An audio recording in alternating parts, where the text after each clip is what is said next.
is sourcing funds.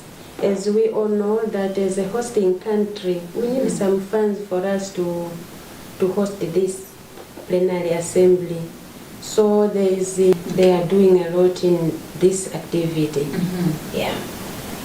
Apart from that, there is also a cloth which has been made so that it can be sold to be used on the function, but as well so that we can source more funds. All right, maybe apart from selling the cloth, when it comes to resource mobilization, what are some of the activities being done? And maybe kindly share with us the progress. All right. Each community in different congregations were given a target of amount of money to raise, and I'm very sure that each community has already contributed to that. And we also have about 50 congregations here in Malawi, and each congregation has also given amount of money to contribute. I'm very sure by now all the congregations have done that. And for Catholic Women Organization Association, they have already done bridal shower towards this assembly. And they have already done it. It was at Maula Cathedral podium. Yeah. Okay. And also, just to add on that, there are some envelopes which have been made and given to some more wishers that they can contribute whatever amount they can afford in those envelopes. And the Archdiocese has also allowed that even parishes, the collections of one designed Sunday will be towards the Akweka meeting. Okay, sure. Maybe in our local language, kuti aliyense aziva mwina zokozekera za msonkhano waukulu komanso kukondwerera kuti bungwe limene lila Akweka lakwanitsa zaka 50 zikuyenda bwanji? Chimene chakula msinkhu pakadali pano ndi kufunafuna thandizo la ndalama loti litithandizire kuti tiyendetse msonkhano umenewo. Monga tonse tikudziwa kuti tiyendetse msonkhano umenewo ndi chinthu chovuta kwambiri makamaka pa nkhani ya ndalama. Pali mtengo wa ndalama umene tidapatsidwa kuti ife tikuyenera kuti tipeze kuti zitithandizire kuyendetsa msonkhano. Ndipo panopo pali kagulu kamene kadayikidwa ntchito yake yofunafuna kupeza ndalamazi ndi alikalikiliki ndithu kuti apeze ndalamazi, koma si ntchito yophweka, ndi ntchito yovuta. Ndipo pakadali pano tikadali kutali kwambiri kuti tikwanitse ndalama zimenezi. Mina kumiti chonjezera. Kuonjezera pamene popo ife ngati amayi achikatolika tinaganiza kunena kuti mwa ife tokha popanda kukhala ndi ndalama ina yopatsidwa kuti mupangire business ina yake, tinakonza bridal shower imene inachitika kale ku Maula podium. Pa bridal shower pamene papa tinayesetsa ndithu kupeza ndalama yosachepera 3 million. Komabe tikukhulupirira kuti khozopitira pamene popo chifukwa katundu ena amene timagulitsa kumene popo anatsala, ena ndikuti akutengedwa ikatoleredwa ndalama imeneyo tili ndi chikhulupiriro ndithu kuti tipezako kenaka ake kuonjezera pa ndalama imene inapezeka kaleyo. Komanso ngati Archdiocese inavomereza kunena kuti maparish onse Sunday ina yake zonse zimene zidzaperekedwe pa nsembe ya misa ya tsiku limenelo zidzakhale zopita bungwe limeneli la azimayi athu kuti tiwathandizire kuti msonkhano umenewo ukhale wopambana. Mina kupatula zimenezo njira zina ndi ziti zomwe mukuchita kuti tipeze ndalama zoyendetsera mwambo umenewo? Padaombedwa nsalu imene ndiyo dzavala pa tsikuli makamaka lotsekulira msonkhano umenewu pa 18, ndipo nsalu ikugulitsidwa pa mtengo wa 6,500. Ndi cholinga choti ithandizirenso kupeza ndalama zoyendetsera msonkhano moti tikumema ndithu kuti aliyense atachita chotheka kuti saluyi ayigule. Komanso ngati ife masisteri patokha titakhala pansi tinaona kuti m'malo muno tili ndi zipani pafupifupi 50 ndiye chipani chilichonse chidapatsidwa mtengo wa ndalama umene ukuyenera kuti upereke. Ndili ndi chikhulupiriro kuti pofika panopo zipani zonse zidapereka. Komanso kuonjezera pamenepo community iliyonse imene ili m'malo muno ya masisteri idapatsidwanso ndalama mtengo wina wake onena kuti upereke, ndipo ndili ndi chikhulupiriro kuti community iliyonse yapereka ndalamayi. Komabe ngakhale zonsezi zachitika ndi ndalama imene tidapatsidwa kuti tikwaniritse tikadali kutali, tikusowa thandizo loti anthu atithandizire. Chabwino, maybe would you just give us a highlight of some of the topics to be discussed during this assembly?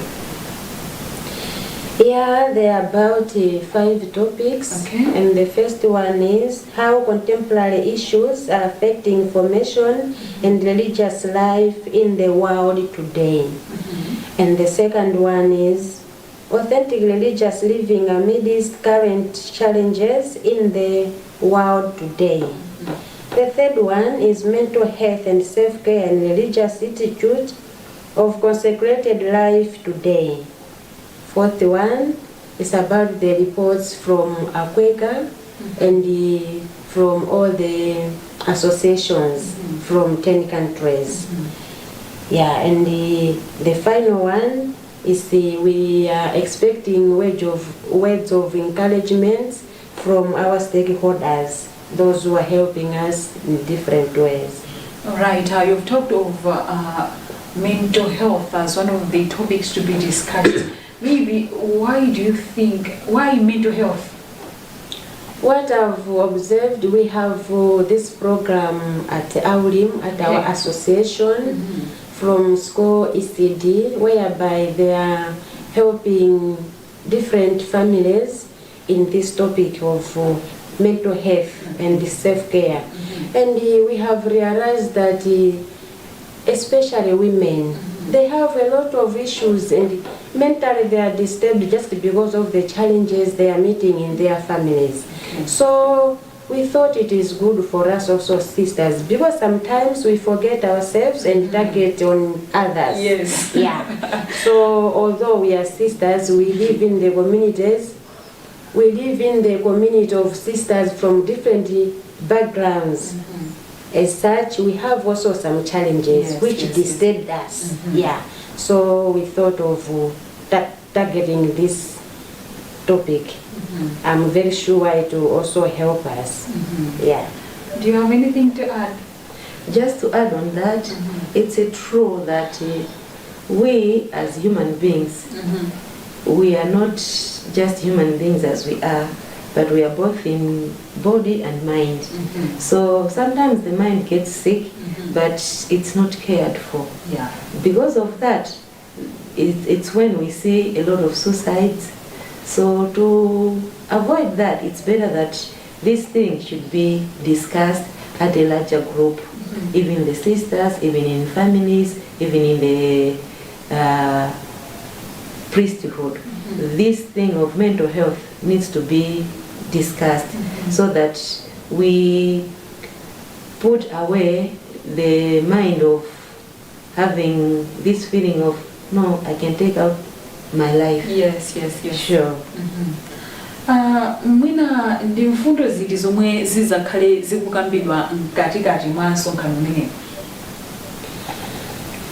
Pali fundo zingapo, pafupifupi fundo zisanu zimene zikuyenera kuti zikambidwe.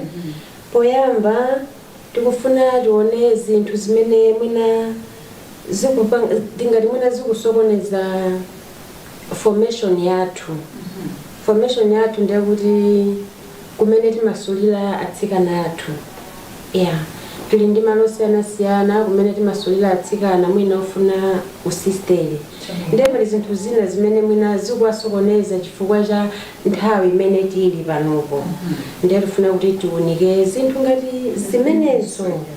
Yeah, ndiye point ina ndiye kuti tifunanso tione kuti ndi mavuto ati amene masisteri akukumana nawo chifukwa cha nyengo imene tili. We are in the digital world. Yeah, ndi mnyengo imene tili tifuna kuti tione kuti ndi zinthu ziti zimene masisteri zikuwasokoneza. Nde paliso point amene tifuna tione kuti kodi ndi zinthu zitiso zimene mwina zikusokoneza masisteri athu maganizidwe, kachitidwe ka zinthu komanso moyo wawo wathupi. Chifukwa nthawi zambiri timakhala ndi chidwi kwambiri kuthandiza anthu ena ndi ena kuti kodi moyo wawo wathupi ukuyenda bwanji, koma timadziwala ifeyo. Pamene ifeyo nthawi zambiri chifukwa timakhala otanganidwa kuthandiza anthu ena, zimene zimatipangitsa kuti ifeyo tikhale mwina osokonekerako pang'ono. Ndipo tifunanso tiwunikenso zinthu ngati zimenezo. Nde mutu wina ndi wakuti padzaperekedwa maripoti. Nde kuti ripoti ya kulikulu kwathu kwakweka, komanso nde kuti dziko lililonse lidzayenera kupereka ripoti la mmene ayendetsera zinthu zawo mu zaka zitatu. Monga adafotokoza kale na mbuyomu kuti msonkhano uwu umachitika pakapita zaka zitatu. Sono ripoti nde kuti idzaperekedwa ya zaka zitatu zimene zadutsazi. Kenakano tidzasowanso kuti upangiri ndi mawu ena otilimbikitsa kuchokera kwa anthu amene amatithandiza m'mayiko osiyanasiyana ngati ku America, ku Rome. Maika tayika sister afotokoza mfundo yokhudza mental health. Inu ngati mmodzi wa zaumoyo mukuona bwanji, nkofunikira bwanji kuti azimayi athu amenewa adzakambirane mfundo imeneyi? Mfundo imeneyi ndiyofunikira kwambiri chifukwa chonena kuti munthu samangokhala munthu mmene alili kuti thupi lokhale, komanso amakhala ndi ubongo umene umatithandizira tikamaganiza zosiyanasiyana. Nde chimodzimodzi iwowa ngakhale amakhala ku community kuti kuli azimayi okhaokha, koma chifukwa chonena kuti ndi wanthu ndipo adachokera m'makomo osiyanasiyana, pamakhala nthawi zina zimene akhoza kusemphana kapena kusamvetsetsana pa chinthu china chake. Komano atakhala kuti adziwitsidwa kapena alongosoleredwa za malingaliro abwino, akhoza kuzindikira kuti kodi vuto lili tikachigwira tingachite bwanji. Komanso zimenezi zimathandizira kuchotsa nkhawa zimene anthu timakhala nazo poganiza za kufuna kudzichotsera moyo, pachizungu amati suicide, kudzipha. Nde kuyikamba nkhani imeneyi ya malingaliro a mu ubongo ndizothandiza kunena kuti anthu tidzitha kukhala ndi maganizo athu ali oyang'ana fundo zoti zitithandiza kusiyana ndi kuganiza zobwezeretsa chitukuko mbuyo kumene kuti zinthu ngati zimenezo. Moti mfundo imeneyi ndi yabwino kwambiri kumakambirana. Moti awawa masisteri achita chinthu chabwino zedi. Zimene ziso zimafunika kuti tidzitha kukambirana ngakhale m'mabanja mwathu olo kwina ndi kwina kumene timakumana. Ndimangofuna ndiwonjezereko kuti tili ndi programu ina yake ku association kwathuku imene timayang'anira kwambiri mabanja osiyanasiyana kuona mavuto amene akukhudza ubongo wawo. Nde popanga kafukufuku taona kuti azimayi ambiri ali ndi mavuto awawa okhudza ubongo chifukwa cha mavuto amene akumana nawo m'banja. Nde tinaona kuti ngati azimayi tikuti akumana ndi mavuto awa, ifenso ndife azimayi. Ngakhale kuti ndife opemphera tili makomunity, koma tinakumana masisteri oti tikuchokera mabanja osiyanasiyana. Ndiye mavuto tiyenera kukhala nawo amenenso mwina amatisokoneza ubongo wathu. Ndithudi. Maybe just remind our dear viewers of some of the activities that fall under Akweka.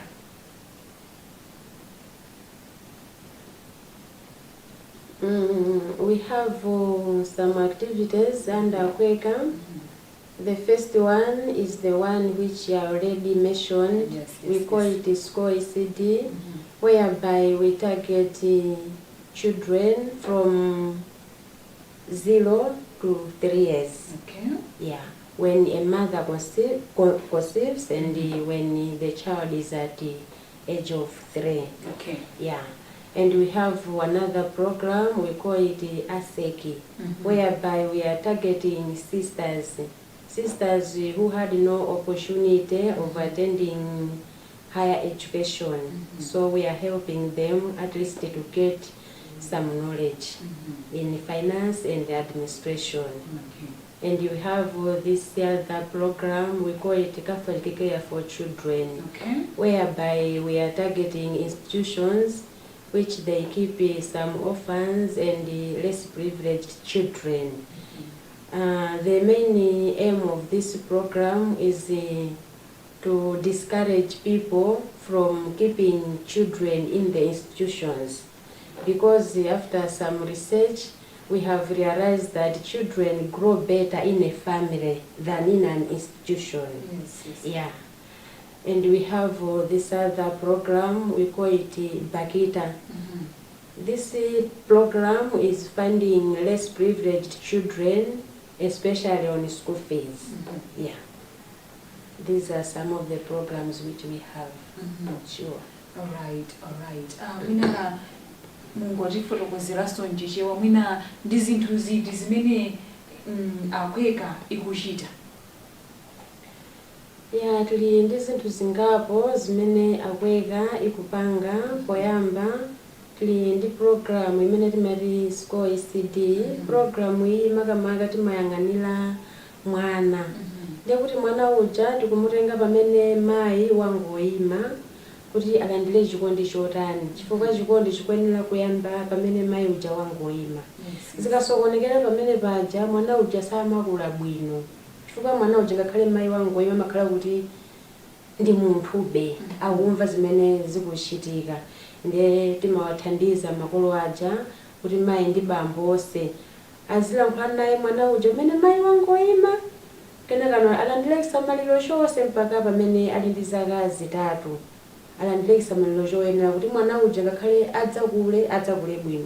Chifukwa zikasokonekera apapa mwana uja akapeza kuti wakula, akapeza kuti mwina kupita ku sukulu osamakhoza, chifukwa chakuti chisamaliro kuku sichinayende bwino. Ndiye tilinso ndi program ina imene kwambiri timati ASEKI. Cholinga chake timayang'anira kwambiri masistera amene mwina analibe mwayi kapena wa sukulu, komanso ngakhale even ngakhale amene anali ndi mwayi wa sukuluwo koma afuna kuti apeze maphunziro ena. Kwambiri timapanga za ndrama, finance, ndi ngati za leadership mwina tingatero, administration, kuti angamayendetse bwanji ma institutions amene tili nawo malo siyanasiyana. Ndiyeso tuli ndi program ina imene timati Catholic Care for Children, imene tikuyang'anira kwambiri ana osiyanasiyana, makamaka amasiye komanso ovutika amene amasungidwa mwina mu orphanage kapena ma institutions osiyanasiyana. Cholinga cha program iyi ndi chakuti kafukufuku atapanga anthu ena panaonetsa kuti ana amakula bwino m'banja kusiyana ndi pa institution. Ndiye tikufuna kuti tiwathandize amene ali ndi institutions kuti ana aja awabweze kwa makolo. Ngati alibe makolo apeze ndithu wachibale amene angathe kukamusamala mwana uja, iwo wachithandizo zikaperekera kuti kumene kuja, koma asawasunge pa institution yaye. Ndiye tilinso ndi program ina imene yangobwera kumene imaitcha kuti ya Bakita, imene cholinga chake kwenikweni ndi kulipirira fees ana amene ali ovutikitsitsa oti sangakwanitse kuti alipire fees.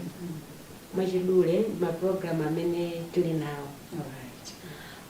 You're watching a special program right here on Luntha TV where we are giving insights over the forthcoming plenary assembly and golden jubilee celebrations for Akweka. We'll be back after this short break.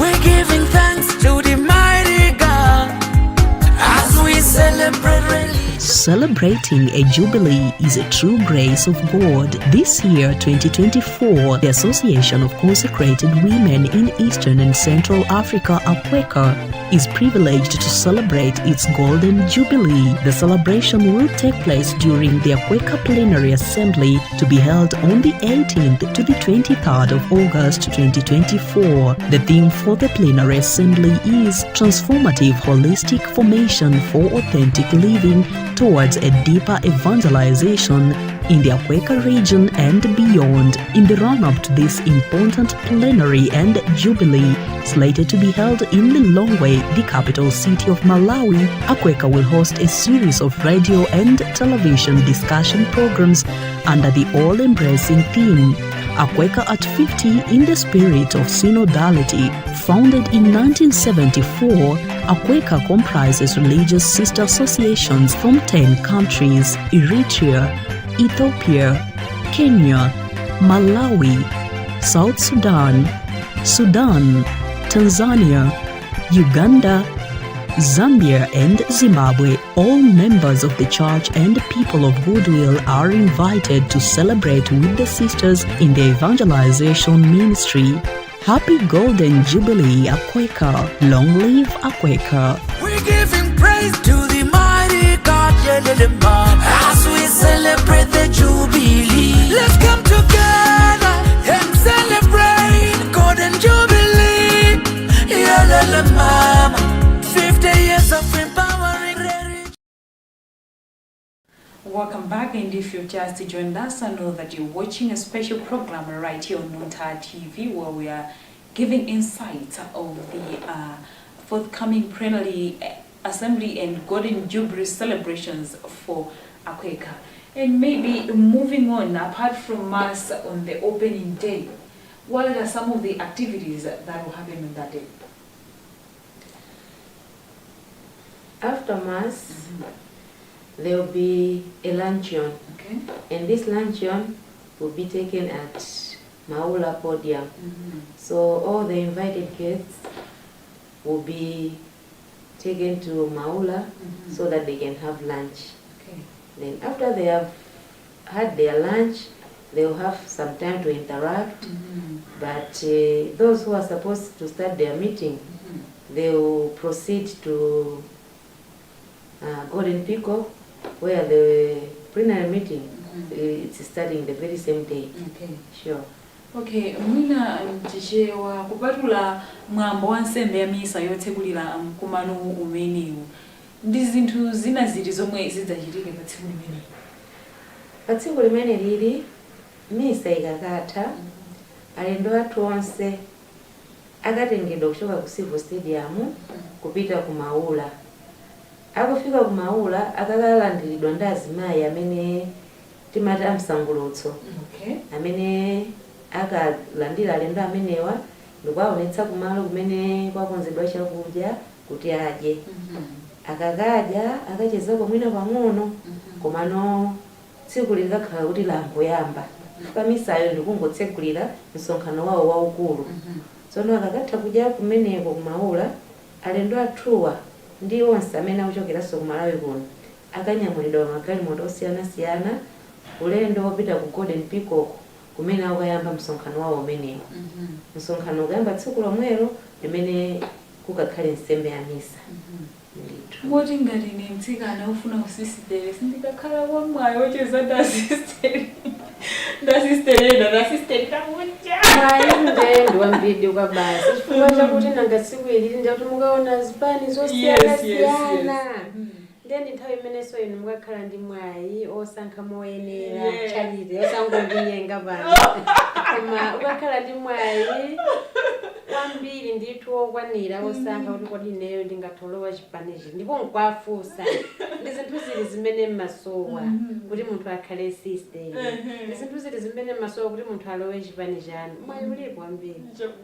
Mukuvana tsikana ufuna kulowa sister. Alright, maybe as a health team, what have you prepared ahead of the assembly? As health team, ahead of the assembly, we have prepared to have the first aid team. Okay. So this team It's comprising of medical doctors, nurses, anesthetists, and other support staff. Okay. So on top of that, we'll have an ambulance, just in case Yes, we'll have yes. any other emergencies. Yes. So we'll have transport ready. So as health, we are really well prepared.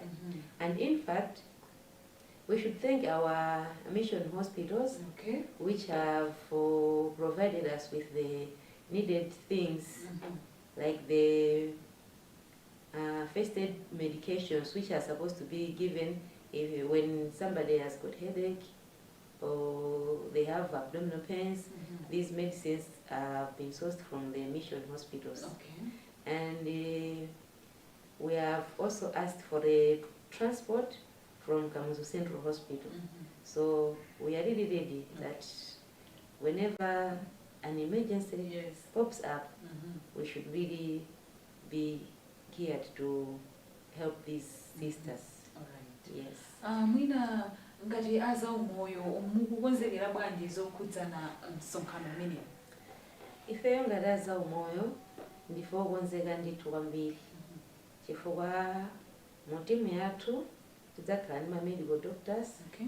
ma anesthetist, ma clinical officers, manesi ndi ena othandizira. Tapemphaso anzathu a first aid aku Red Cross kuti tidzakhale nawo pamwambo umenewu. Makamaka anthu amenewa adzafunika kwambiri pa tsiku lotsegulirali, makaso kwambiri kumene kukakhale mwambo wa nsembe ya misa, chifukwa chonena kuti kumene muja anthu amakhala kwambiri. Ndiye chifukwa mwina cha dzuwa kaya ndi zina zotero, ena amapezeka kuti ayi kamutu kawawa kapena ayi mimba musimuli bwino. Ndife okonzeka ndithu, ndipo tithokoze zipatala zathu za mishoni zimene zatithandizira ndi mankhwala amene tikagwiritse ntchito kumeneko ndi zipangizo zina ndi zina. Komanso koposaposa chipatala chathu cha Kamuzu Central chimene chitipatse ambulance imene tikagwiritsire ntchito malo amene wawa, ndi madokotalanso ena ochokera ku Kamuzu Central Hospital. Maybe people out there who may wish to assist. What kind of assistance would you like to be assisted with? As I've already mentioned in the beginning of this program, we need monetary funds. Okay. Yeah, because as I've already said, we have tried our best to source some funds, but we are not managing. So we need some people who can help us with funds, so that we can manage this General Assembly. Okay. Yeah. Maybe apart from monetary assistance, what else?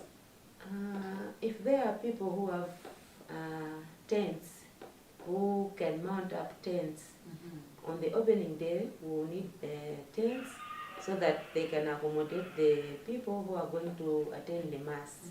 So if there are people out there who can provide us with those items, they are welcome. Even chairs, Okay. we also need them.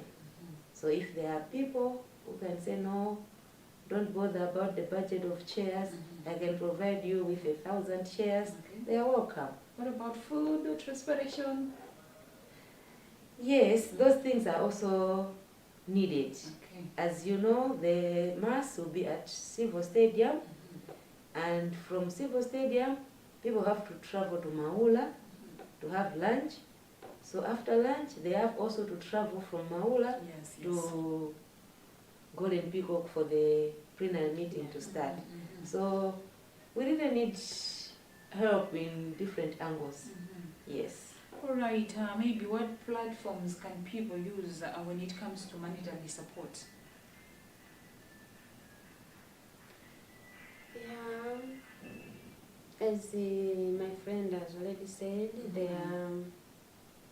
there are some envelopes which will be distributed in different parishes. Okay.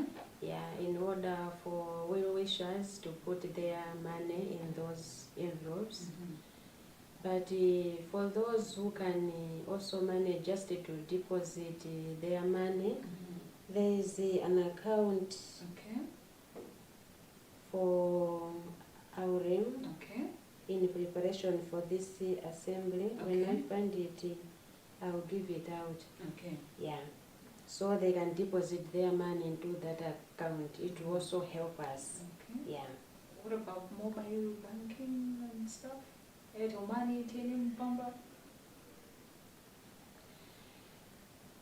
Yeah, as of now, we have not arranged that in mobile Okay. banking, but I can even give my number. Okay. That's fine. Mhm. They can still use that, so I'll give it to the finance committee Mhm. to add it to, as a top up. Okay. Yeah. Chabwino mwina anthu kunjaku kumafuna kuti athandize zokonzekera za msonkhano waukulu umenewu. Ndi thandizo lililo lomwe mungafune. Pakukonzekera msonkhano umenewu, mathandizo ndi akufunika ambiri. Mayendedwe, malo okhala, komanso kwa amene angakwanitse kutikonzera mwina matenti. Mabajeti ndi alipo, koma chifukwa chonena kuti zinthu zinzoti tikuchita kupempha ndalama kuti zinthu zizitheke. Koma ngati ena alipo akufuna kwabwino kuti akhuzonena kuti nkhani yokunga matenti musadandaule, ine ndili nawo matenti mwina 4 kaya 5 amene amachita accommodate anthu 1000 tenti imodzi, amene ndolandiridwa ndithu akhuza kubwera kuti atithandize motero. Komanso nkutheka ena ali ndi ma minibus kaya ndi magalimoto timasienta kaya timachani akhuzabe kutithandiza kuti anthu ena ndi ena akhuza kugwiritsa ntchito magalimoto amenewo, kupatula kunena kuti ifenso tikukonzekera budget yoti tikhale ndi fuel okwanira kuti ngati tingapeze mabasi pena pake tichite haya. Koma ngati ena alipo akufuna kwabwino nena kuti akhuza kutibwereka mabasi awo kuti athandize azimayi awo, ndi olandiridwa kutero. Kuthekanso kuti pa tsiku lotsekulirali poti chakudya chikakonzedwa nkukadyeredwa kumaula, mwinanso ena amachita za catering, amene onso ndi olandiridwa kupeza masistere amene wakuti ayi pankhani ya chakuti yaye chakudyayi ineyo ndikhoza kukwanitsa zakuti amene wawo ndi olandiridwanso. Mwina anthu akhoza kufuna kutumiza thandizo la ndalama ndi njira ziti zomwe angagwiritse ntchito pofuna kupereka thandizo lawo? Pali njira imodzi imene tinafotokoza kale kuti pali ma envelope amene ataperekedwe madera osiyanasiyana kuti anthu amene ali kufuna kwabwino angathe kupereka ndalama yawo ma envelope muja zitithandizira ndithu koposa. Yeah, komanso pali account number imene yatsekulidwa pokonzekera msonkhanowu. Account number ikapezeka ndiyipereka. Okay. Ande anthu amene ali kufuna kwabwino angathenso kapanga deposit ndalama zawo ku account zitithandizira ndithu kwa basi. Chabwino. Maybe a call to the ready as preparations are underway.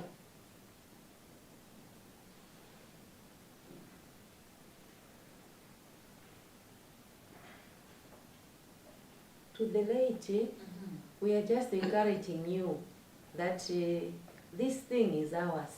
Okay. So we really need to support our sisters so that when they are opening this plenary, we should assemble in large numbers at Civil Stadium so that we give them support.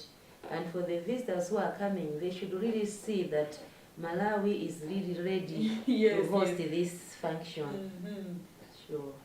Mwina uthenga kwa Kristo anu ake pamene tikukonzekera mwambo umene ndotani? Uthenga umene tingapereke makamaka ndi kuwamemeza Khristu onse kuti monga tafotokoza msonkhanowu ukatsekulidwa ndi nsembe ya misa imene ikachitika pa Civil Stadium. Ndeti kwamema Khristu onse kulikonse kumene ali kuti akabwere mwaunyinji tikulandira anthu maiko 9. Nde adzaone kuti Malawi ndi motomoto. Nde tukamemeza ndithu kenakano paja tanena kuti kuli nsalu yakweka icha. Teni saliro tigule ndipo tidzayivale. Zimene ndinganene kuti ndithu msonkhano udzakhale opambana tikuyenera kuti ifeyo poyamba ndamene tichilimike anzathu adzakhale oti akungotithandizira. Akaunti namba ija ndayipeza ndiye ndi inene chabwino ndi Centenary Bank. Nambala yake ndi 90 64 60 90 64 07 63 30 027. chabwino mwina mungoibwereza kuti amene amalemba mwina sanamvetsetse bwino kapena munathamanga choncho. Mungoinenanso 90 64 07 63 30 027. imene ili ya Centenary Bank. Alright, maybe any other message in as far as the Quaker Prenary Assembly and the Golden Jubilee celebrations is concerned?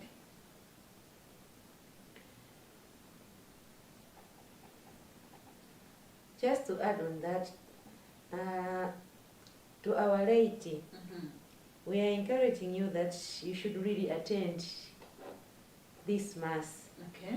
The choir which mass. the choir which will be singing during that mass is from Likuni Dinari. So Likuni Dinari, Yes. it's moto. Moto. Yes. Okay. Anything, sister? Yeah, it's already mentioned that we are inviting you to the opening mass at Civil Stadium, and also we ask you for prayers because this General Assembly is a big one. Okay. So we need your prayers for every activity to be achieved. Okay. Yeah. Mwina utenga wanu tisanateke program imeneyi ndotani utenga wanu omaliza. Utenga ndi omwe wona kuti tikumemezani akhristu nonse kunena kuti potsegulira tikapezeke ndithu kusivu chifukwa olandira alendowo ndifeyo. Ngakhale tsiku la ntchito koma tionetsetse kuti talumikizana bwinobwino ndiwo tilemba ntchito kuti tisakajombe ku ntchito komano tikatsanzike mwabwinobwino kuti tikaonere nawo nsembe ya misa imeneyi. Mongokumbutsana amene akayimbire kumeneko ndali Likuni Dinari. Tsono Likuni Dinari imayimba bwino zedi ili tiwana tosangalatsa timene timakometsa chipembedzo tovinira paguwa ndetu kuyenera akhristu tonse tikasonkhane ku Civil Stadium ikakhome Civil Stadium alendo akaone kuti tawalandira ndi manja awiri. Ndithupi. Sister ngati pali chowonjezera. Mungonjezera ngakhale tikungopempha kupempha. Leti mafuna sokuti tipemphe mapemphero wanu. Zimene zikuchitikazi ndi zazikulu. Zinachitikaso kumalawi kuno 2008. Ndi zazikulu. Ndeti kusowa mapemphero wanu kuti zonse zimene tikukonzekerazi ziyende bwino. Ndithu. Okondedwa pamene panso ndi pamapeto pa programu yathu yapadera imwe timakupatsirani zambiri zokhudza msonkhano umene ukubwera posachedwa pa msonkhano umenewu ndi wa akweka. Iwowa adzakhala ndi msonkhano waukulu komanso kukumbukira kuti akwanitsa zaka 50 chikhazikitsireni bungwe limeneli. That also brings us to the end of our special program where we are giving you insights for the coming Prenary Assembly and Golden Jubilee celebrations for the Association of Consecrated Women in Eastern and Central Africa. And you were with me, Charity Chilanga. I was not alone in the studio. I was with Sister Rufina Lapten and Martha Chikondi Kataika. Thank you so much for watching and continue watching the rest of our programs right here on Luntha TV. Goodbye. We're giving thanks to the mighty God as we celebrate release. Celebrating a jubilee is a true grace of God. This year, 2024, the Association of Consecrated Women in Eastern and Central Africa, AQUECA, is privileged to celebrate its Golden Jubilee. The celebration will take place during the Akweka Plenary Assembly to be held on the 18th to the 23rd of August 2024. The theme for the Plenary Assembly is Transformative Holistic Formation for Authentic Living towards a deeper evangelization in the Akweka region and beyond. In the run-up to this important plenary and jubilee, slated to be held in Lilongwe, the capital city of Malawi, Akweka will host a series of radio and television discussion programs under the all-embracing theme, Akweka at 50 in the spirit of synodality. Founded in 1974, Akweka comprises religious sister associations from 10 countries: Eritrea, Ethiopia, Kenya, Malawi, South Sudan, Tanzania, Uganda, Zambia and Zimbabwe. All members of the church and people of goodwill are invited to celebrate with the sisters in the evangelization ministry. Happy Golden Jubilee, Akweka. Long live Akweka. We're giving praise to the mighty God, as we celebrate the Jubilee. Let's come together and celebrate Golden Jubilee. Mama.